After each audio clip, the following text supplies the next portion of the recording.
ঐতিহাসিক নিৰ্বাচন যেটো ঐতিহাসিক এখানে কৈছো ভাৰতবৰ্ষত এনেকুৱা নিৰ্বাচন গণতান্ত্ৰিকভাৱে এনেকুৱা নিৰ্বাচন হোৱা নাই আৰু সংসদীয় নিৰ্বাচনত ঐতিহাসিক এখানে কৈছো 400 অধিক পাব ভাৰতবৰ্ষৰ সংসদীয় নিৰ্বাচনত কোনো ৰাজনৈতিক দলে এনেধৰণৰ আসন পোৱা নাই এইবাৰ একমাত্ৰ ঐতিহাসিক নিৰ্বাচন এটো এটা মানে ঐতিহাসিক নিৰ্বাচন এখানে কৈছো নৰেন্দ্ৰ মোদী ডাঙৰীয়া যেতিয়ালৈকে থাকে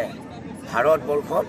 কোনো চৰকাৰে মূৰ দাঙি উঠিব কোনো দলে মূৰ দাঙি উঠিব নোৱাৰে এটো স্পষ্ট তেওঁলোকে যিমানেই নকওক কালি ভূপেন বৰাই এটা কথা কৈছিল যে সুৰেশ বৰাৰ হাতত পদুম ফুল লগাৰ পদুম ফুলৰ ৰংটো সলনি হৈছে তেজাল হৈ গৈছে ৰঙা হৈ গৈছে সুৰেশ বৰাৰ হাতত পদুম ফুলটো অহাৰ কাৰণে তেজাল হৈ গৈছে সাধাৰণতে পদুম ফুলৰ ৰং ৰঙা নহয়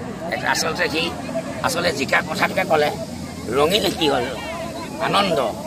ৰং ফূৰ্তি আচলতে সি নিজে কৈছে যে ৰঙা হৈছে সুৰেশ বৰা ৰঙা হৈ গৈছে জিকিব নিজে মুখে পৰা ওলালে ঐতিহাসিক নিৰ্বাচন